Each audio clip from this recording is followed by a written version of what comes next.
So we're going to go to chapter 6 here and start talking about energy, a little bit about energy in this chapter, also some equilibrium, and let us get going on that. Energy is the capacity to do work. There's different types of energy that we come across. There's potential energy, which is basically the idea of energy associated with sort of the position of an object. Your classic book example is the big giant boulder on top of the hill that's about ready to fall over. There's also kinetic energy, which is the energy of motion. We also have the law of conservation of energy, which means energy is not ever created, nor is it destroyed. But what we have in terms of energy is it's able to transform from one sort of energy to the next. So like our rock here that does fall over the hill, that is now going to kind of transfer over to kinetic energy as it's falling till eventually it hits the ground, where it will come to rest at a new potential energy. Obviously, all the energy it had would then be transferred to the ground. Hopefully nobody's standing there when that comes down on top, but it would be transferred there. So there's potential energy, stored energy, there's kinetic energy, there's thermal energy, which is associated with the number of atoms or molecules and really their motion. So the more sort of atoms, molecules that you got going on in a particular sample, the more motion and activity that there would be, and thus it would have a lot more thermal energy. We do use a temperature as sort of a measure of the transfer of energy. When somebody gains energy, we typically will see the temperature rise, and vice versa. Obviously, as somebody releases the energy, we will kind of see the temperature sort of decrease as it goes through there. Now, chemical bonds do actually store energy. So within the actual bonds, there's storage of energy. When we actually make a bond, where these two guys would come together to make a bond, that is what is referred to as being an exothermic process. Basically, these guys need to release the energy. And so if you think about it, you got two things that want to come together. They need to release energy. They will kind of slow down, and that will allow them basically to sort of come together to make the bond. Any processes we'll talk about in this chapter where we are releasing energy is what is known as exothermic.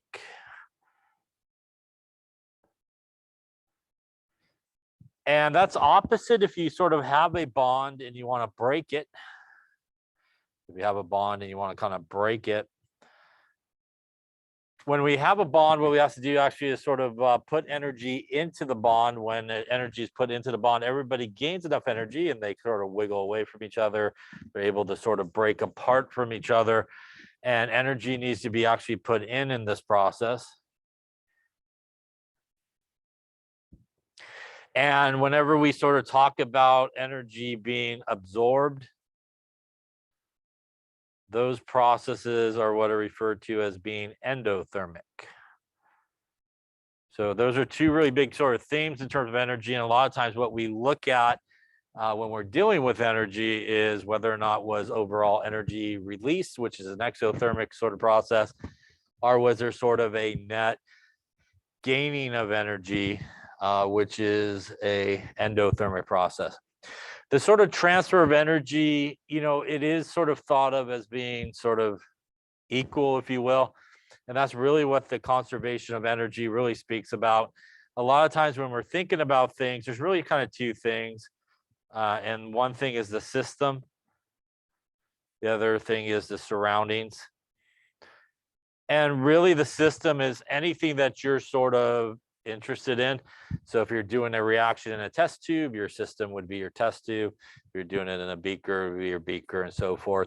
Everything else would be the surroundings outside of that.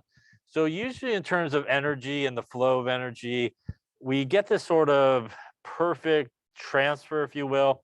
So if the system loses a certain amount of energy, the surroundings will basically pick up the exact same amount of energy. It's just different in terms of what's happening for the system. If it releases that energy, it's exothermic for the system. If the surroundings pick up that energy, it's endothermic for the surroundings, and vice versa. If the surroundings loses energy to the system would be picking up the energy and be endothermic for the system. Surroundings would be losing that energy. It'd be exothermic for the surroundings. So we always sort of think about energy, and at least in terms of chemistry, as that sort of, kind of perfect transfer, if you will. If somebody loses a certain amount of energy, that means somebody has to gain the same amount of energy. Now, when we sort of do an energy difference here, the whole goal really of bonding and really energy in general is, in terms of energy, everybody wants to be in the lowest state of energy possible. So that's oftentimes why sort of reactions sort of occur. It sort of lowers the overall energy of the system by making and breaking those bonds, and it creates a much better sort of situation. One thing in terms of energy is nobody really likes to be in a very high state of energy. That's usually very, very unstable sort of situation, especially in chemistry. So reactions that form products having lower potential energy than the reactants are favored in that sort of situation.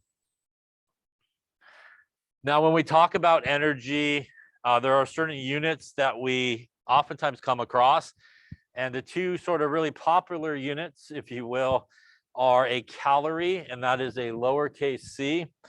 That is basically the amount of the amount of energy that's required to raise 1 gram of water by 1 degree Celsius. And the other really common unit of energy is joules. And the relationship between these two we use a lot, which is 1 calorie is 4.184 joules. Other really common units are sort of variations of those two units. Kilocalories is used a lot, along with calories, and kilojoules along with joules are, again, kind of the 4 common units. I would say in most chemistry, although this book uses calories a lot of times these two are the ones that you see a lot in terms of energy.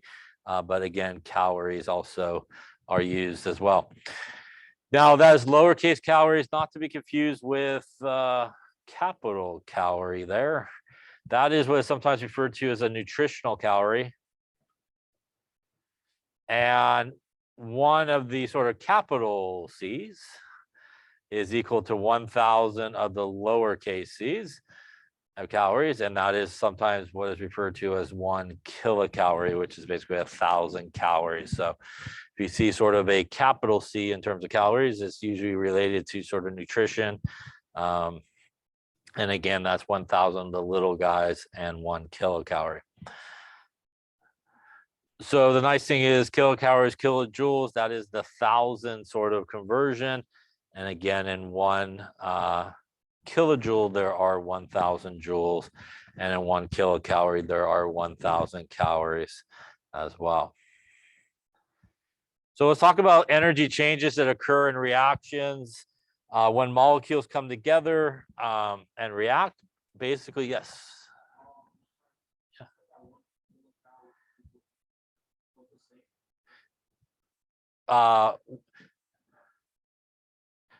Yeah, so 1 kilocalorie is equal to 4.184 kilojoules. Yeah. So basically it's the same because the kilo on both sides basically will cancel out. Yeah. No worries. Other questions? So when we do have those molecules come together, and really the whole point of a chemical reaction, and really that what happens in a chemical reaction is simply on the reactant side, we pretty much break all the bonds. And then on the product side, we pretty much make all the new bonds. So that's really what happens in a chemical reaction. Again, there's no change of anything like protons or the neutrons, nothing in the nucleus. It's all about electrons, and electrons are involved in bonding. So basically, as a reaction progresses, the reactants come together, they collide with each other. That starts sort of the formation of the breaking of everybody's bonds. And then as they kind of continue through the process, they start to make some new bonds, which will then kind of separate off into our products. That is why when we talk about balancing equations, we have the same number of elements on each side. And that's because really the only thing that is being broken is the bonds, and all the elements reassemble on the other side. So as I mentioned before, bond breaking is an endothermic process. Energy needs to be put in. And again, what happens is when you put energy in, these both guys gain some energy, and for all intents and purposes, they're able to sort of wiggle away from each other and basically break those bonds into our two chlorines in this case. And in this case, it would cost about 58 kilocalories per mole to do that. Bond formation releases it. So these guys would have to give off the energy, which would be exothermic. The result of that is they are going to basically slow down. When they slow down, that is going to allow them to come together and make that bond. And again, it also requires 58 kilocalories per mole. One thing that you should know is, as we were just talking about, the idea of somebody losing energy and somebody gaining energy, it is always the same in terms of the numerical value. What is really different is actually the sign, although they don't really have the signs here. Whenever we have anything that is a exothermic type process, typically the energy sign is a negative value, while anything that is an endothermic process, typically the energy sign is a positive value. So in this case, when we are breaking the bonds, it's actually positive. 58 kilocalories need to be put in there. And if we were going to make the bond, it's actually negative 58 kilocalories. Again, same amount of energy, just represented the difference of one being exothermic, one being endothermic by the sign that is there. And that's sort of the same idea as what I kind of drew earlier, you know, our system versus our surroundings. If my system lost minus 20 joules of energy, my surroundings would gain 20 joules of energy. So again, the number would be the same. It would just be a different sign, negative or positive, depending on sort of the direction of the energy where it's traveling. By the way, when we talk about sort of heat and energy, right, heat travels from hot to cold, right? So if you had two things at different temperatures, the guy that is hotter will actually release the energy to the colder object. Colder object will pick up the energy and start to see its temperature come up. The result of the guy that was hotter to begin with losing that energy, you will see his temperature come down. So heat always sort of flows from hot to cold in that sense. And again, we do use temperature as sort of a reflection of either energy being sort of gained or being lost. You know, we can see it by either temperature rising in a situation where it gains energy, or the temperature decreasing in a situation where we see it basically losing energy. Now, sometimes this is what is referred to as bond dissociation energy. And a very common way that we represent energy is with what is referred to as delta H. Delta H is what is referred to as the enthalpy. It is essentially like the heat of a reaction.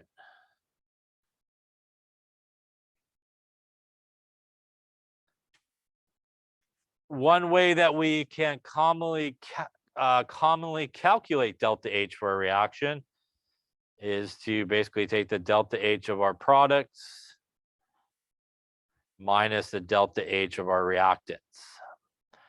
So there's actually a table of delta H values that you can look up for a chemical reaction. You basically add up all the product values and subtract it from all the reactant values, and it will give you a number, which is the delta H for that reaction. And again, if that number ends up being negative, it's going to be an exothermic reaction. If that number ends up being positive, it will be an endothermic reaction.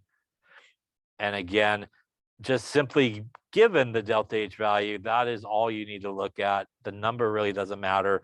If you see the delta H value is positive, you know it's endothermic. And if you see the delta H value is negative, again, really doesn't matter the number, you know it is exothermic type reaction. So as I mentioned before, to cleave this, we would have to put that energy in endothermic in terms of the system. And that would give us, again, like I said, a positive value for that energy. And again, if we were to break the bond, which is what this is here, I'm sorry, to make the bond, it would be negative 58. So to make that bond, we got to release that much energy in that process. You could also do this by simply calculating the delta H for a reaction by basically adding up all of the bonds that you made and all the bonds that you broke and take the difference of it. And that's another common way we calculate the delta H for a reaction. So one way you could calculate the delta H using what is sometimes referred to as bond energy, which is bond association energy, is simply you add up all the delta H for your breaking, which happens on the reactant side. You add it to all your delta H values you have for making a bond, which obviously making a bond would be exothermic. So this guy would be negative values and these guys would be positive values. And again, you could add them together. Now, what do I mean by that? I think we saw a little table when we were talking about bonding. And, you know, like a carbon-carbon single bond versus a carbon-carbon double bond versus a triple bond, you essentially just add up all the bonds that there are and you count up the energy required to break all those bonds on the reactant side and then all the energy to reassemble everybody on the other side. And you basically just take the difference and that will give you your energy for that reaction. So here, if we wanted to break the hydrogen-hydrogen single bond, it requires 104 kilocalories per mole to do that. Again, this would be positive as we are breaking it. Again, bond formation, these guys need to release that energy. And that will, again, give us the exact same amount since we're dealing with the two hydrogens. But again, that's going to be our exothermic and would be a negative number in this case. Any questions on that there?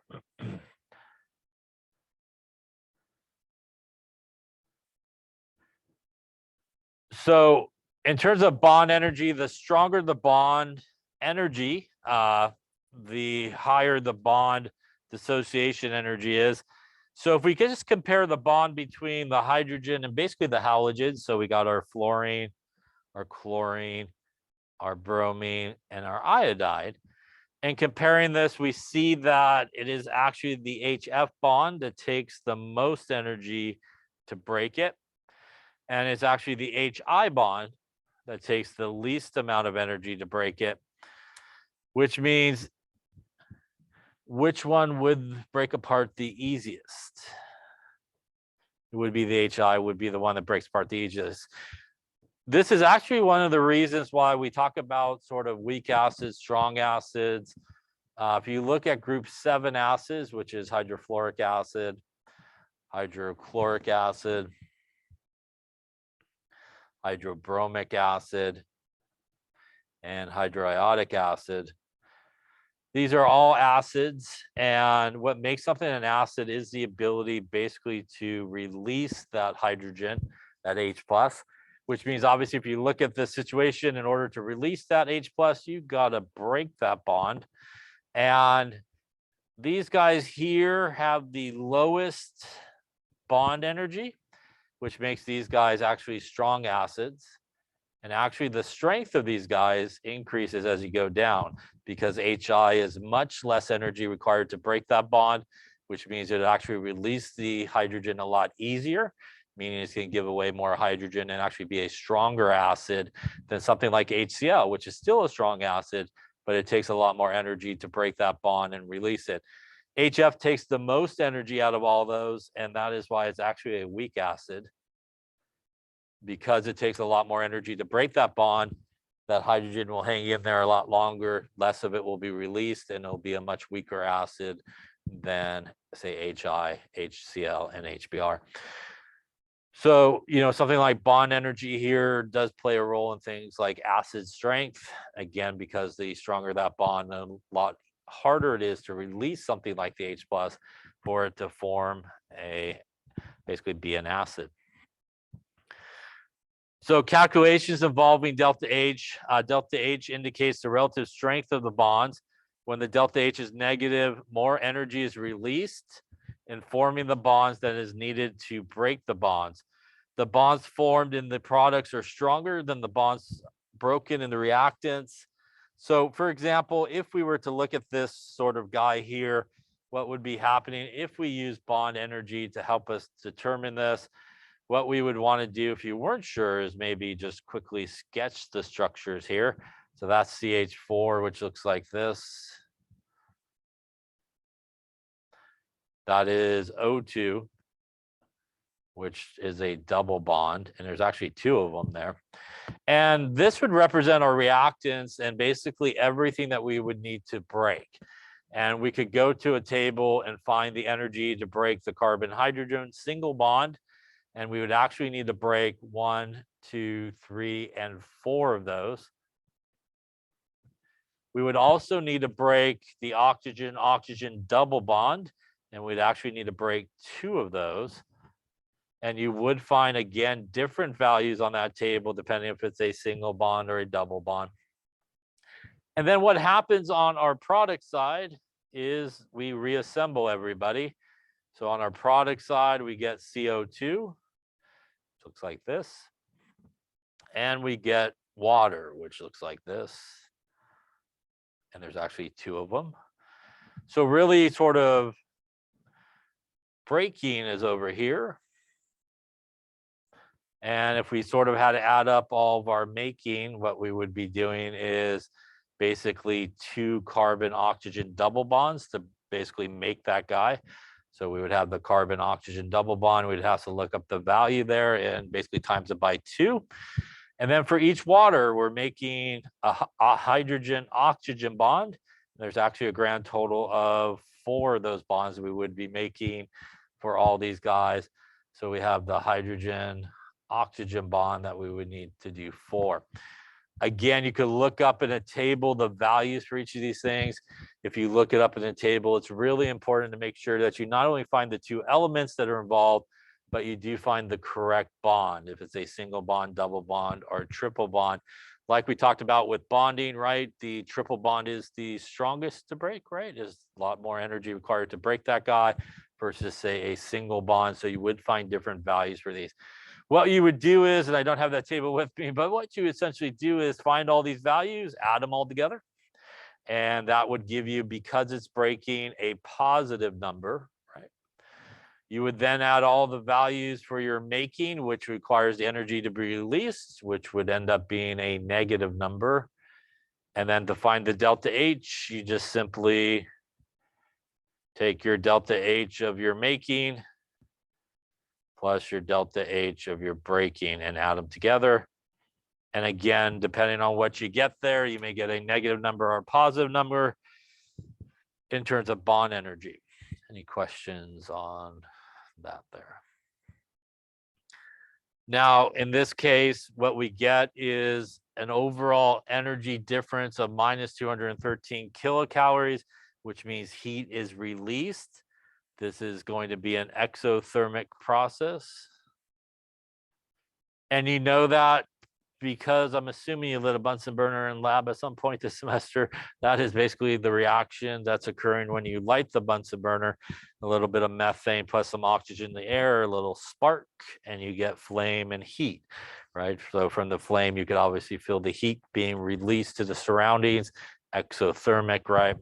And that sort of process. Any questions on that there? Now, again, if we look at this one here, we actually end up with a positive delta H value. In this case, more energy is needed to break the bonds than it is to release the bonds. And if we wanted to do it, again, we would do the same thing. If we were going to do it based on bond energy, we would basically count up all the guys we were going to break on this side and all the bonds we're going to make on this side. And again, when we add it together, they were nice enough to do that for us. We do end up with a positive value here of 678 kilocalories. That means, again, that heat and energy is going to be absorbed. Numbers not all that important. It really is just the sign that's really important for that. And it is endothermic in this case. So as a result of sort of what happens in these reactions, if you find yourself with your reactant starting at a lower energy than your products, you end up with sort of a net energy being absorbed into the system and an endothermic reaction. And if you end up with your reactant starting at a higher energy than your products, in order for them to kind of get that, and their energy has to be released, and you would have an exothermic reaction. So in terms of endothermic, heat is absorbed. And again, a delta H value is positive. Bonds broken in the reactants are stronger than the bonds formed. And that's how you get to that positive value. And the products are higher in energy than the reactants. And the opposite is true for an exothermic reaction. Heat is released. Delta H is negative, and the bonds formed and the products are stronger than those in the reactants. And we have the difference in energy. Another couple of things that we sometimes use to calculate energy or look at energy in terms of exothermic and endothermic, and we'll see this, I think, in the next chapter, this equation, which is Q is equal to ms delta T. This is what is referred to as specific heat. And Q specifically is a value of heat. And Q works the same way. If it's an endothermic process, Q will also be a positive value if you calculate it. And if it is an exothermic process, Q will be a negative value. In terms of chemical reactions, although not 100% correct, we do sometimes think of energy or heat as either being a reactant or a product. And in an exothermic reaction, heat and energy would be considered a product, like it's being given off. So that's what exothermic means. Energy is being released. So we think of heat and energy as a product.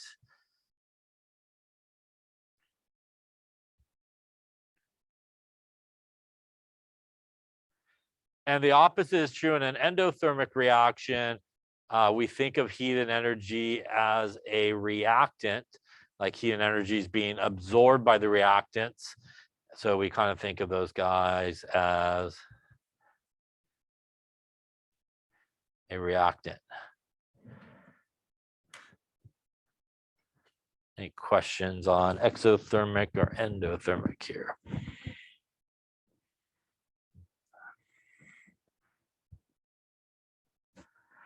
So sometimes you may see actual chemical equations where they put like an energy value into the equation. And again, if you see it on the reactant side, you should know it's endothermic. If you see it on the product side, it is exothermic. So let's talk a little bit about energy diagrams and what's really happening as a reaction basically proceeds. When a reaction basically proceeds, there's kind of two things that need to happen. First off, you need everybody to sort of collide with each other, basically. So you need guys to basically come together and collide. Now, there is sort of a misconception that people have that simply all you need is for everybody to run into each other for products to be formed. And that's not really the case. Two things really need to happen when things collide. First off, they do need to collide in the correct orientation, sort of like the active spot on both of them. So if they collide with each other in this definitely the wrong location, they're just going to collide and kind of move away from each other. You're not going to get any products to be formed. They actually do need to kind of come together and hit each other in the right sort of place. The second is they need to hit each other with the right amount of energy. There's like a minimum amount of energy that is needed really for this reaction to take place. So those are two really important things for how a reaction would take place in terms of energy. They got to collide with each other with a sufficient amount of energy to allow basically products to be formed. If they don't do that, then you will not get products formed. As a result, as we see here, in this case, we get proper collision. We need like the C and the B to come together here. But if the C went and found the A, we're not going to get anybody to form. So again, they do need to hit each other in that right orientation with the right amount of energy to do that. You can have one without the other. You can hit with the right amount of energy, right spot, but really don't have the right amount of energy for that reaction to sort of take place. So this is sort of an energy diagram. And when we look at the energy diagram, I'm just going to draw a couple here. Let's first look at this energy diagram. Kind of blow it up a little bit. So this is energy. This is basically the progress of the reaction occurring. Heading in this direction. So if we have something like this,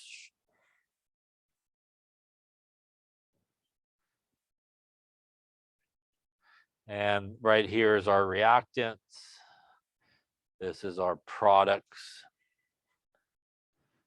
So first off, when we look at this energy diagram, that sort of picture right there is pretty much all we need to see to understand what type of reaction we are dealing with.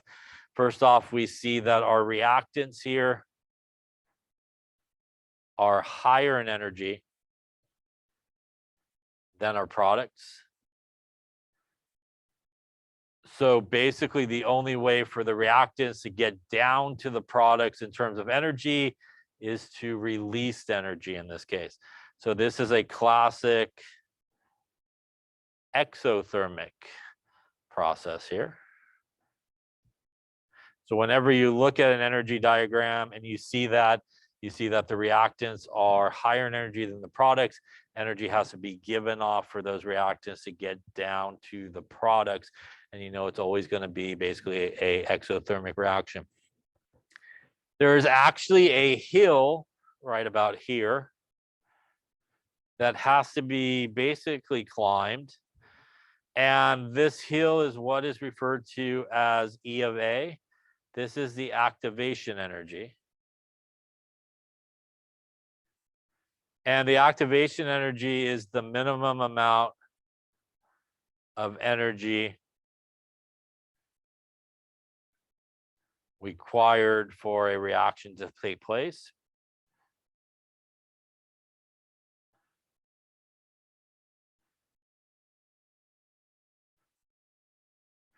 You could think of it as sort of the hill that the reactants has to climb basically to get to the other side. Now there's a special point here along the way of this hill, and that is actually dead on top of the hill. Dead on top of the hill is what is sometimes referred to as the transition state. And that is probably your highest point in terms of energy. And what happens is at the top of the hill, you get this, what is referred to as a transition state complex, or sometimes referred to as an activated complex.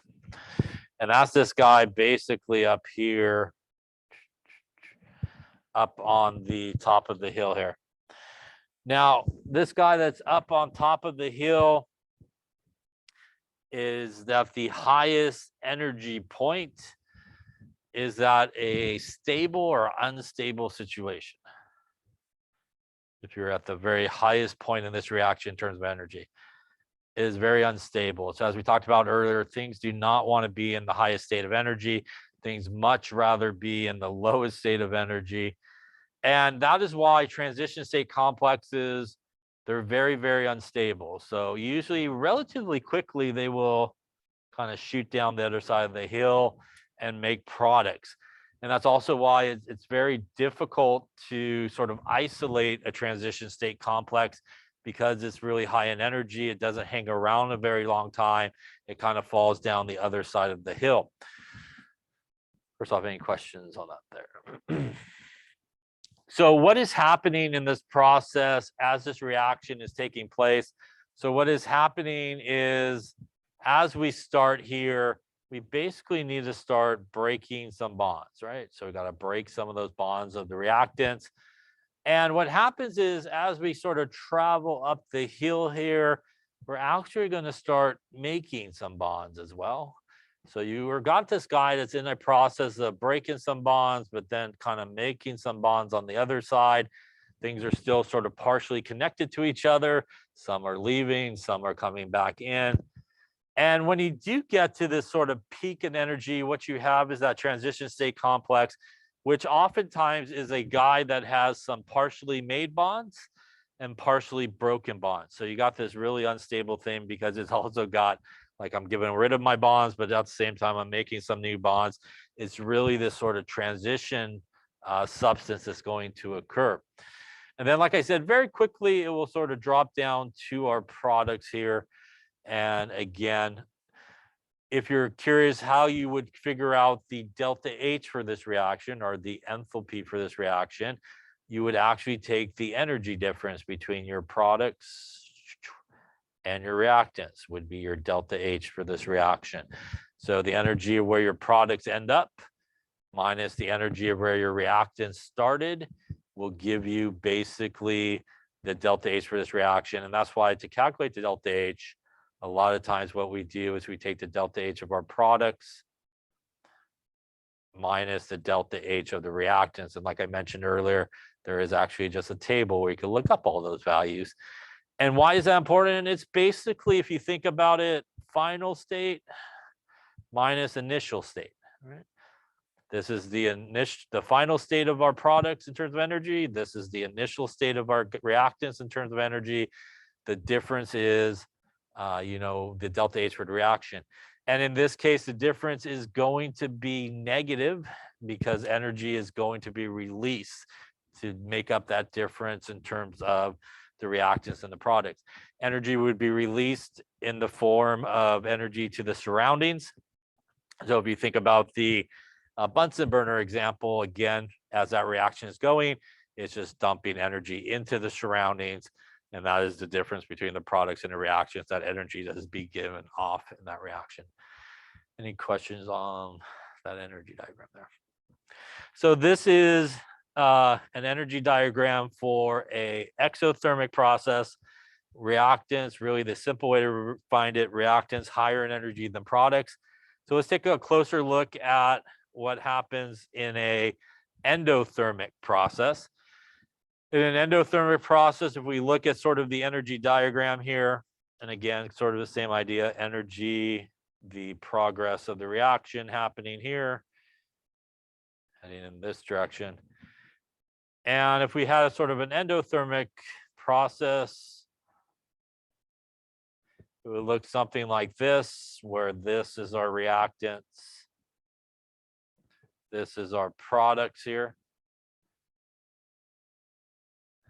And hopefully right off the bat, you can kind of see the difference between this guy and obviously our exothermic one in terms of the positioning of our reactants and products.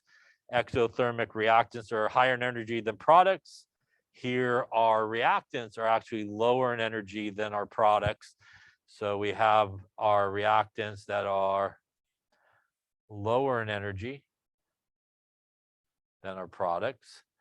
And as soon as you see any type of diagram that looks like this, that is automatically an endothermic process.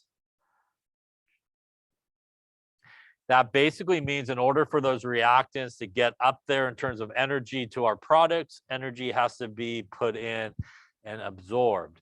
So energy needs to be absorbed in this case. And again, obviously that is an endothermic process.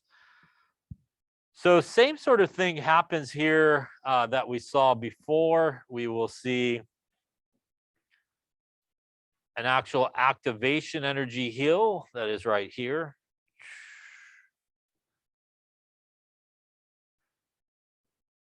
That again will also result in that transition state up there on top. And really the same thing is happening. We're going to be breaking these bonds.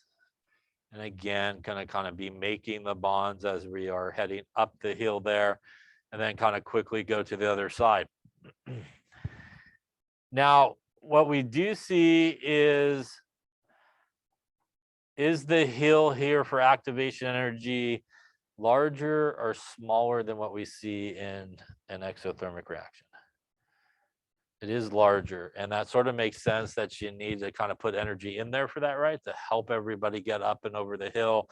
So there's an overall net of energy needing to be absorbed because you do have this sort of larger hill to climb to get to the other side. We could also, again, calculate sort of our delta H for this reaction, which would once again be the difference between the energy of our products minus the delta H, or the energy of our reactants. And in this case, it is going to result in a positive number. You need to kind of put the energy in there. Again, if you think about it, got to put the energy in to kind of climb up there to the products in terms of energy in this particular case. And again, that is different than what we see here. Overall, our reactants are starting here, so this energy is being released in an exothermic process to drop us down to our products, as opposed to here in a super zoom there, in a endothermic process, we got to put that energy in to kind of climb up to our products in terms of energy. Now, the activation energy is also really important for the rate of a reaction. So if we just compare the two hills here, which one would we expect to perhaps occur a little faster? The first one. So that activation hill is really sort of the hill in terms of energy that basically the reactant's got to climb to get to the other side. The smaller that activation energy hill, there's probably going to be a greater proportion of molecules that have enough energy to get up and over to the other side. The result of that is you would expect perhaps a reaction to occur a lot faster than something that has a larger activation energy. By the way, activation energy is always positive. It's always endothermic. You can see that by the hills in both of these pictures. Energy is being put in to come up and over the hill. So activation energy is always a positive value, should always be kind of put in, or as a result of the energy sort of being put in into these type of guys. So one way that we can sort of speed up a reaction is actually by lowering that activation energy. So one way that I think we might talk about when we talk about reactions is a catalyst. And a catalyst is usually added to speed up a chemical reaction. And really the way that a catalyst does that is by finding an alternative path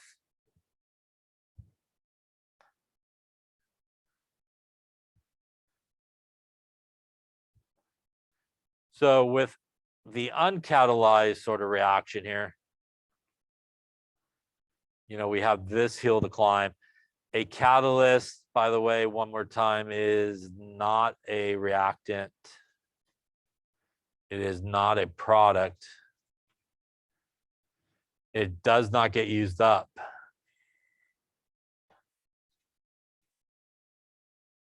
In the reaction. It is really there to basically do just that, sort of speed up a reaction. I would say in most cases, that's what people think of when they think about a catalyst is speeding up a reaction. There are actually catalysts that can slow down a reaction, but probably 99 times out of 100, somebody's talking to you about a catalyst, and all those conversations you have, it's basically talking about these guys speeding up the reaction. So they don't get used up. And by the way, in terms of reactions, as I think talked about as well, that usually we'll find those catalysts listed on top of the arrow. So sometimes it's something like a metal like platinum. Sometimes a catalyst could be something like you add some acid, which is sometimes written as H+. And really what catalysts do is basically one of two things. They oftentimes will provide sort of a platform, if you will, especially like solid catalysts like metals and stuff like that. It supplies like a place where all the reactants sort of congregate together and brings everybody sort of in a central location. And that's just going to allow a lot more collisions to occur and thus sort of speed up the reaction, as opposed to if they were just kind of moving around or flying around by themselves and just trying to find each other.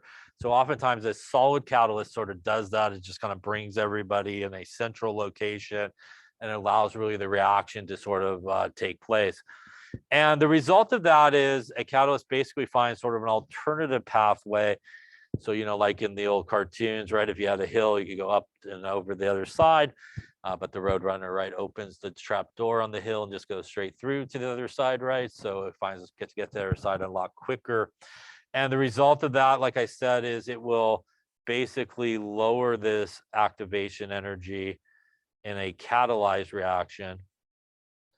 And thus, since the energy is not as big as it was originally, that is going to promote a lot more guys to have enough energy to basically get up and over to the other side. The result of that is you typically will see an increase in the rate of the reaction as a result of adding a catalyst.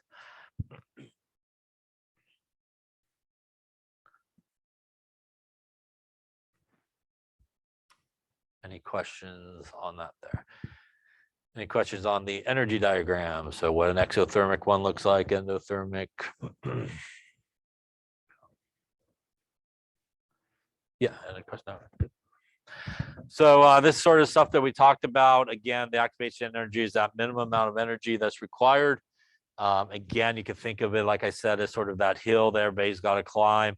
When we have a really high activation energy, there's just not going to be the correct amount or a lot of molecules that can kind of get over there, and this reaction would be really slow, as opposed to one where we much have a smaller activation energy, as we talked about. They definitely could kind of hop over to the other side. When we talk about reactions, and sometimes we use the word spontaneous is sometimes used with reactions, and sometimes people have a misconception about what spontaneous means in terms of chemical reactions. Sometimes people think if somebody says, hey, this reaction is spontaneous, we all of a sudden assume that, oh, it's going to occur really, really fast, right? We think about it as happening super fast. And that's not necessarily the case. So in terms of thermodynamics, which is sort of what we're talking about here with energy and stuff like that, if you ever mention something like this reaction is spontaneous, it's not really talking about how fast or slow the reaction is going to happen.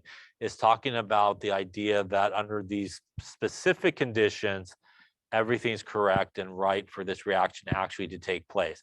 It may take place really, really fast, or it may take place really, really slow, but spontaneous means that it will take place is basically what we're talking about when we talk about spontaneous. When we talk about how fast a reaction will take place or how slow a reaction will take place, that's sort of the study of chemistry that is known as kinetics. And we talk about how fast or slow the reaction will take place. Here again is, as I was talking about and what I drew there, we see here our reactants are higher in energy than our products. So we definitely know that this is going to be exothermic. And again, it is that energy difference between your products and your reactants as to how we get these numbers for our delta H value. Again, whenever you got those reactants dropping down in energy to our products, you should always yield a negative number. And it's really just simple math, because if you take the delta H of the reaction, delta H of our products minus our delta H of our reactants, we will end up with a small number minus a larger number. And because this is minus the larger number, right, it's always going to end up being a negative value when you do that, sort of mathematically speaking. This is our opposite. This is our reactants, which are lower in energy than our products. So again, kind of energy's got to go in to do that. And again, that will be endothermic. And same idea here. We will end up with a positive value. So our delta H of our reaction, our delta H of our products minus the delta H of our reactants. In this particular case, our products is a larger number than our reactants. So when you take a large number minus a small number, you end up with a positive number, right? So if you take like 4 minus 2, you get 2, as opposed to the opposite there. If you had started with 2 minus 4, you would get negative 2. And again, that's basically just simple numbers to explain that difference in terms of energy and basically what happens. And again, basically what we're calculating here in terms of delta H is sort of the final situation for our products in terms of energy minus the initial in terms of energy. Energy or delta H and stuff like this is what is oftentimes referred to, by the way, as a state function. And a state function basically The only two important things is where you end and where you start. So your final and your initial. And that is why when we calculate a lot of things in terms of energy or temperature and things like that, we basically take the final minus the initial sort of state. Now, does that mean that all reactions occur in one step, like they go from like reactants to products in one move? The answer is no. They could take multiple ways to do it, but the most important thing is multiple individual reactions. The most important thing is basically where those products end up in terms of energy versus where they started. So for example, a reaction could be A plus B goes to C plus D, then like C plus D goes to E plus F. And it may take a two-step process where if we add these together, C's are on opposite sides, so they cancel. D's are on opposite sides, so they cancel, and gives us the overall reaction of A plus B goes to E plus F. Now, in terms of energy for that last guy here, it can be found by adding the energy of this step to the energy of this step. You basically just add them together. So if it's a process that takes several steps along the way to do, and each step requires some type of energy input or output, you can figure out the overall energy by simply just adding all those steps together. And that's basically what sort of a state function is. Two most important things, beginning and ending. And it doesn't really matter if it takes you like 7 reactions to get there, 2 reactions to get there. You know, you took the scenic route or up the mountain versus the straight route up the mountain. You know, in terms of potential energy, for example, you know, if you had a mountain and you had 2 people that were on top of the mountain and they both started in the same location, and one guy kind of took the scenic route around the mountain to get there versus the guy that took the more direct route to get there. In terms of their potential energy, because they're sitting in the same location finally versus where they started initially, they have the same amount of potential energy. And again, it doesn't matter how they got there, it just matters where they started and where they ended in terms of energy. Any questions on that there? So let's talk a little bit about reaction rates here. Increasing the concentration of the reactants is one way that we could increase the rate of the reaction. So when we talk about a rate of a reaction, what we are talking about is really how fast or slow a reaction takes place.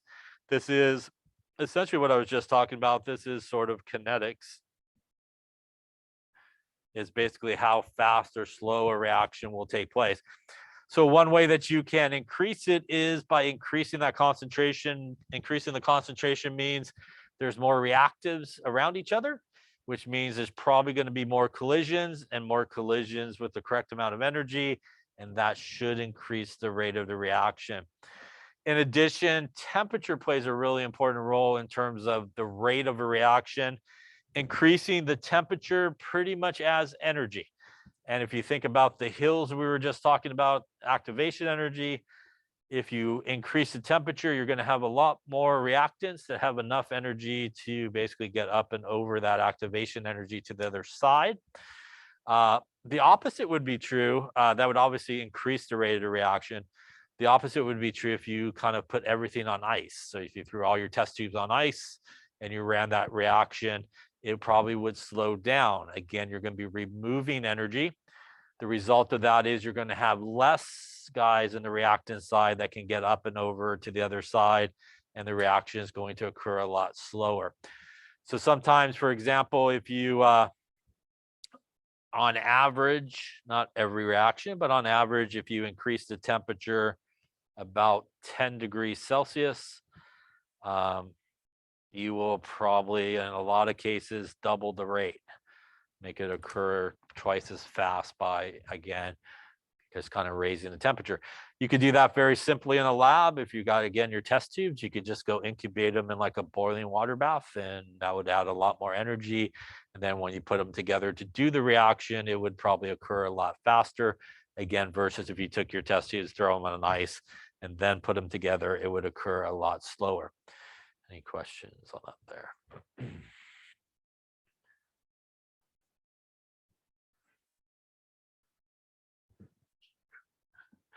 A catalyst, as I mentioned earlier, is a very common way that we could really speed up that reaction.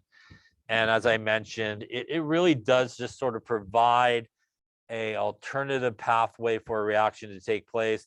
And again, this is commonly how you will oftentimes see catalysts, again, written up there on the arrow. And ultimately, as we talked about, what it does is finds an alternative pathway for that reaction to take place. The result of that is, as we talked about, the activation energy will lower. What that does, again, is gives a greater proportion of molecules enough energy to get over to the other side. The result of that is an increase in the rate of a reaction versus the uncatalyzed reaction, which has the bigger hill to climb to get to the other side.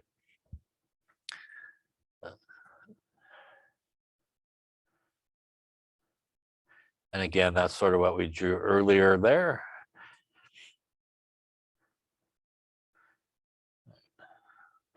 And the same thing sort of happens in the body, right? There's enzymes that have active sites, and they kind of have to fit together, right, for everything to sort of work.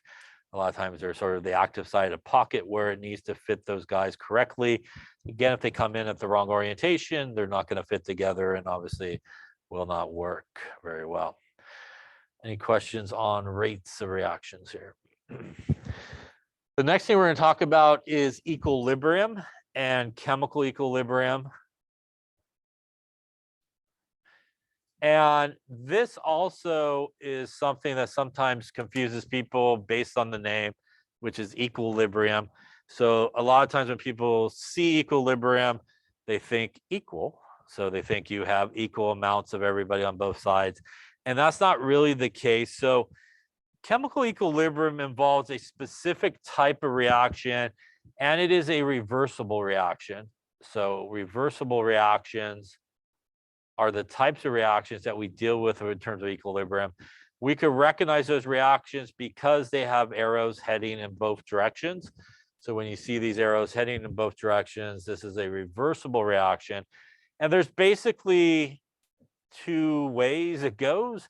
From reactants to products, that is what is referred to as the forward direction, going from reactants to products. In a reversible reaction like this, at some point you will build up enough products that they will decide to also start reacting with themselves, and will send the reaction back the other way, where products will then form reactants, and that is what is referred to as the reverse direction. So in a reversible reaction, pretty much at the beginning, all you have is the forward direction. So all you have is the reactants making products. And again, you do have to sort of build up enough products that there's enough of those guys to start reacting with each other and basically come back the other way towards the reactant side. So what does it mean when we reach chemical equilibrium? It has really nothing to do with equal amounts on both sides. What it really means is the rate of the forward reaction will equal the rate of the reverse reaction. So basically what that means is just as quick as it breaks apart into products, those products will reassemble and come back the other way just as fast. What that does is it locks everybody into their concentration, wherever they may be at that point. And they pretty much won't change because it's going one way and the other way the exact same. Everything is balanced in terms of that. So just, for example, this guy had 4 and 2, and this guy had 3 and 5. When it reaches equilibrium, they will be able to maintain, if those are their concentrations, those numbers.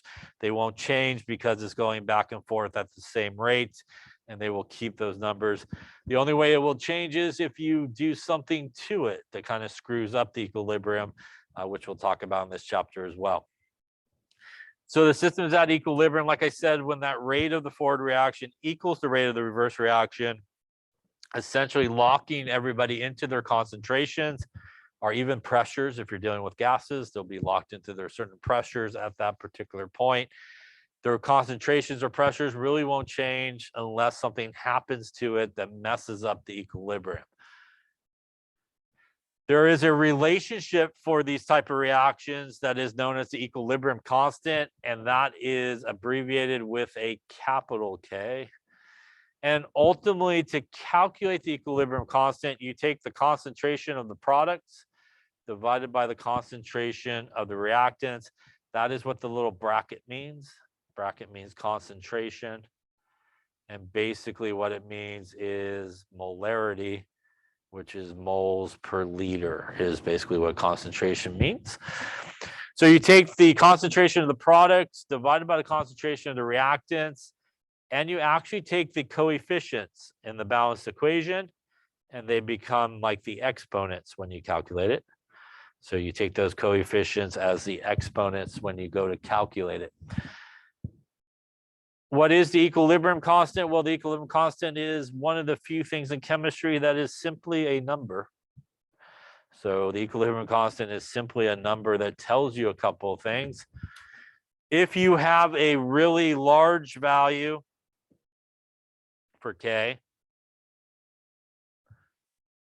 when I would reach equilibrium, would I mainly have reactants or products? What do you think? If I have a large value of K, and this is how you calculate K. How would I get a large value? Would the products need to be a large number or a small number? It would have to be a large number, right? Big number on top, small number on the bottom gives me a big number. So if you see a large value for K, what it tells you is when this thing reaches equilibrium, you will mainly have products present.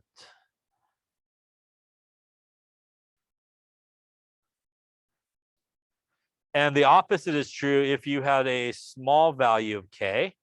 In order to get a small number, you would need small number on top, larger number on the bottom when you divide, which means you would have more reactants than products, which means when you reach equilibrium, you would mainly have reactants there.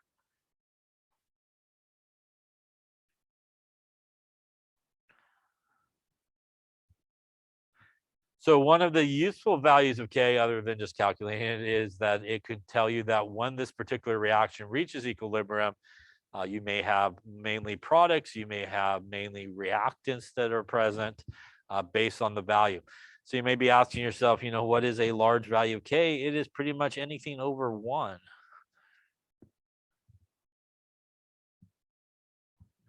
So 1 is the big number there. Anything technically above 1 is considered a large value for K, and you would assume that you would mainly have products there. Anything that is a less than 1, kind of a negative exponent, you would expect to have mainly reactants.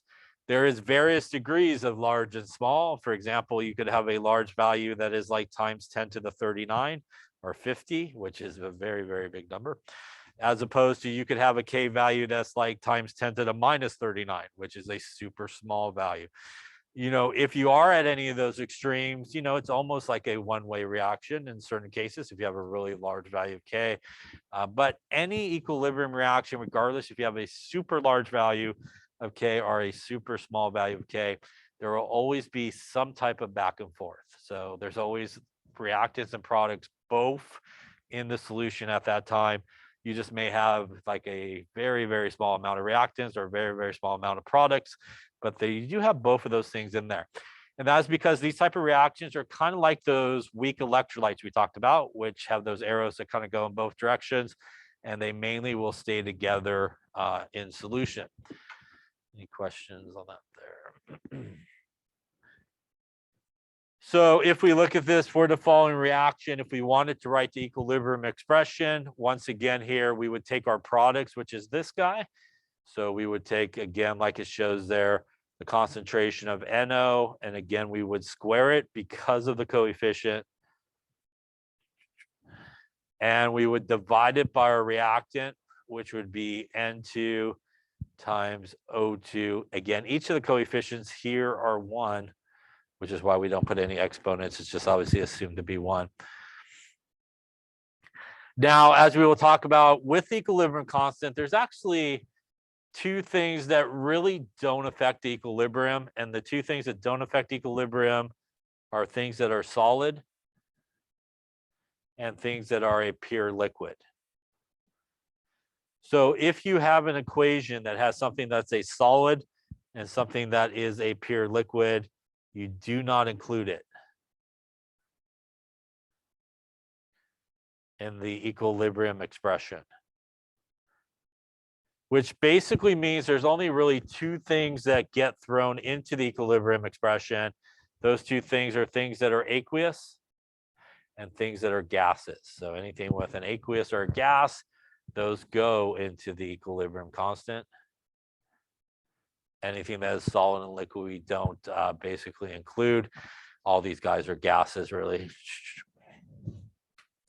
The reason we don't include the solid or the pure liquids for a couple of reasons. First off, the solid is a solid, which means if you just think of like a rock in a water, it's just sitting there, right? It's not really doing much. The only way a solid really could do anything is if you dissolved it, and then it would no longer be a solid. It would be aqueous ions floating around, which then can interact and basically participate.